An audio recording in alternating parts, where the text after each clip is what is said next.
नमस्कार विद्यार्थी मित्रांनो, सहज अध्ययनमध्ये तुमचं स्वागत आहे। आज आपण सराव संच 1.2 मधील प्रश्न आलेख पद्धतीने सोडवणार आहोत। जर आजचा व्हिडिओ तुम्हाला आवडला तर व्हिडिओला लाईक नक्की करा आणि आपल्या चॅनलला देखील सबस्क्राइब करा। तर आजच्या प्रश्नातील पहिलं समीकरण आहे x + y = 6, तर दुसरं समीकरण आहे x - y = 4। तर सर्वप्रथम आपण या दोन्ही समीकरणांवरून निर्देशकांच्या क्रमित जोड्या शोधून काढूयात। त्यासाठी आपण समीकरणाला सोपं रूप देऊयात। तर इथे आपण x ची किंमत शोधणार आहोत। तर काय करायचं, हे जे y आहेत ते बरोबर चिन्हाच्या पलीकडे घेऊन जाऊयात। तर इथे जे अधिक y आहेत बरोबर चिन्हाच्या पलीकडे गेल्यानंतर ते होतील -y, म्हणून हे समीकरण येईल x = 6 - y। आता इथे निर्देशकांची किंमत लिहिण्यासाठी एक टेबल बनवून घेऊयात। इथे पहिली ओळ असेल x साठी, दुसऱ्या ओळीत लिहायची आहे y ची किंमत आणि तिसऱ्या ओळीत xy ची किंमत लिहायची।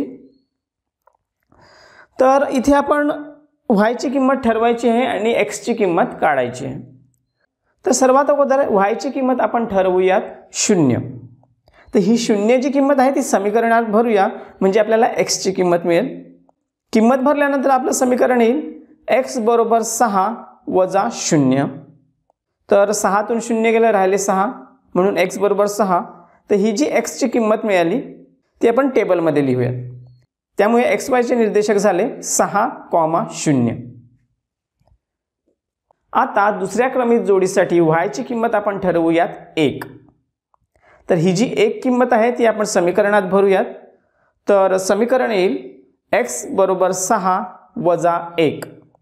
6 तून 1 गेले, राहिले 5, त्यामुळे x = 5। तर ही जी x ची किंमत मिळाली ती आपण टेबलमध्ये लिहूयात आणि त्यामुळे xy चे निर्देशक आपल्याला मिळाले 5, 1। आता निर्देशकाच्या तिसऱ्या जोडीसाठी y ची किंमत आपण ठरवूयात 2। तर ही किंमत आपण समीकरणात भरून पाहूया। तर समीकरण येईल x = 6 - 2। 6 तून 2 गेले, राहिले 4, त्यामुळे x ची किंमत आपल्याला मिळाली 4। ती आपण टेबलमध्ये लिहूया आणि ह्यामुळे आपल्याला xy चे निर्देशक मिळाले 4, 2। आता चौथ्या क्रमित जोडीसाठी आपण y ची किंमत ठरवूयात 3। तर ही 3 किंमत आपण समीकरणात लिहूया, म्हणून समीकरण येईल x = 6 - 3। 6 तून 3 गेले, राहिले 3, त्यामुळे x ची किंमत मिळाली आपल्याला 3। ती आपण टेबलमध्ये लिहूया। त्यामुळे आपल्याला निर्देशकांची जी चौथी जोडी मिळाली ती मिळाली 3, 3। तर अशा पद्धतीने आपल्याला पहिल्या समीकरणाच्या सर्व क्रमित जोड्या मिळालेल्या आहेत। आता आपण दुसऱ्या समीकरणाच्या क्रमित जोड्या शोधूयात। तर इथे देखील आपण काय करूयात की y च्या किमती ठरवूयात आणि x च्या किमती काढूयात। त्यामुळे हे जे समीकरण आहे x - y = 4, ह्यामधून हे जे y आहेत ते आपण बरोबर चिन्हाच्या पलीकडे घेऊन जाऊयात। त्यामुळे ते होतील +y, म्हणून x = 4 + y। इथे देखील आपण xy च्या किमती लिहिण्यासाठी टेबल आखून घेऊयात आणि यामध्ये देखील पहिली किंमत असेल x ची, दुसरी किंमत असेल y ची आणि तिसऱ्या ओळीमध्ये xy च्या किमती येतील। तर आता पहिल्या क्रमित जोडीसाठी y ची किंमत आपण ठरवूयात -1। तर ही जी -1 किंमत आहे ती आपण समीकरणात भरूयात। तर समीकरण येईल x = 4 + -1। 4 तून 1 गेला, राहिला 3, त्यामुळे x ची किंमत आपल्याला मिळाली 3। ती आपण टेबलमध्ये लिहूया आणि ही आपली निर्देशकांची पहिली जोडी तयार झाली 3, -1। आता आपण दुसऱ्या जोडीसाठी y ची किंमत ठरवूयात 0। तर ही 0 किंमत समीकरणात भरूया, म्हणून x = 4 + 0। 4 + 0 उत्तर आलं 4, म्हणजे x ची किंमत आपल्याला मिळाली 4। तर ही जी दुसरी जोडी आपल्याला मिळाली ती मिळाली 4, 0। आता तिसऱ्या जोडीसाठी y ची किंमत आपण 1 ठरवूयात आणि ही 1 किंमत आपण समीकरणात भरूया, म्हणजे आपल्याला x ची किंमत मिळेल। तर समीकरण येईल x = 4 + 1। 4 + 1 उत्तर आलं 5, त्यामुळे आपल्याला x ची किंमत मिळाली 5 आणि ही झाली निर्देशकांची तिसरी जोडी 5, 1।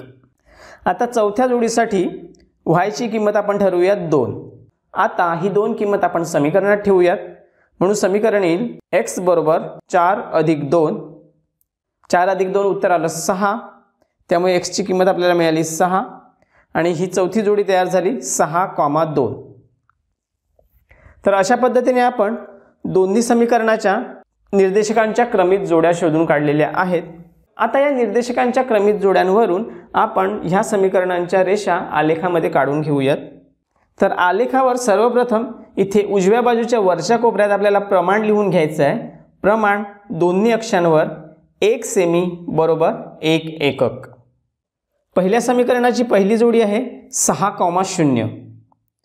म्हणजे काय तर x अक्षाचा 6 आणि y अक्षाचा 0 हे दोन्ही ज्या बिंदूमध्ये एकमेकांना छेदतात तो हा बिंदू आहे.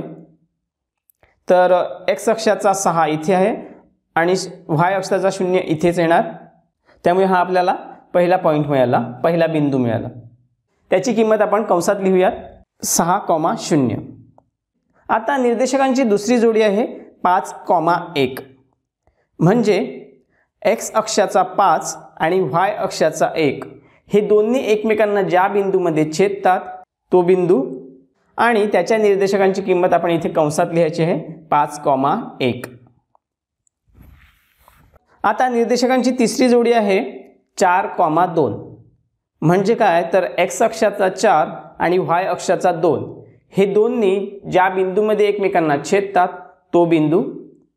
कंसामध्ये याचे निर्देशक लिहायचे आहेत 4,2. आता 3 बिंदू आपले शोधून झाले. आपण चौथा बिंदू शोधूयात जो आहे 3,3. म्हणजे काय तर x अक्षाचा 3 आणि y अक्षाचा 3 हे दोन्ही एकमेकांना छेदतात तो बिंदू. कंसात त्याचे निर्देशक लिहायचे आहेत 3,3. अशा पद्धतीने आपण हे चारही बिंदू आलेखावर प्रमाणित केले आहेत, शोधून काढले आहेत. आता ह्या चारही बिंदूतून जाणारी एक रेषा आखून घेऊयात. तर अशा पद्धतीने ही आपली पहिल्या समीकरणाची रेषा तयार झाली आहे. तर ह्या रेषेला नाव द्यायचं आहे आणि ह्या रेषेचं नाव असेल पहिलं समीकरण जे आपलं आहे x अधिक y बरोबर 6.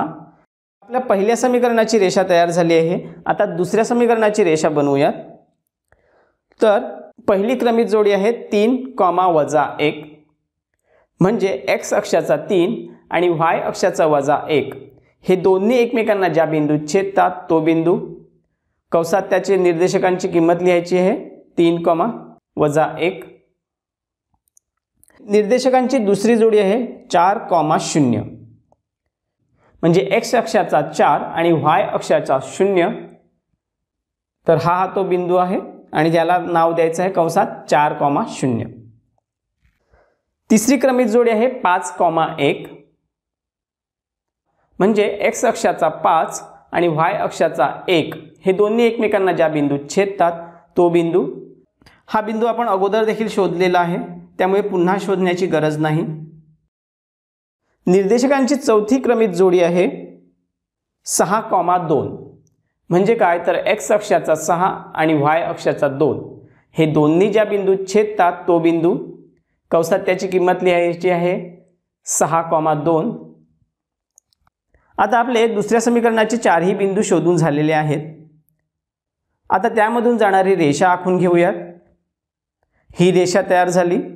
ही रेषा दुसऱ्या समीकरणाची आहे, त्यामुळे ह्या रेषेचं नाव येईल दुसरं समीकरण जे आहे आपलं x - y बरोबर 4. ते कंसात लिहायचं आहे. आता बघा दोन्ही समीकरणाच्या रेषा आपल्या तयार झालेल्या आहेत आणि ह्या दोन्ही रेषा ज्या बिंदूमध्ये एकमेकांना छेदतात तो बिंदू ह्या समीकरणांची उकल आहे. तर बघा ह्या दोन्ही रेषा एकमेकांना 5,1 ह्या बिंदूमध्ये छेदतात. म्हणजे काय तर x ची किंमत आहे 5 आणि y ची किंमत आहे 1. हीच या समीकरणाची उकल आहे.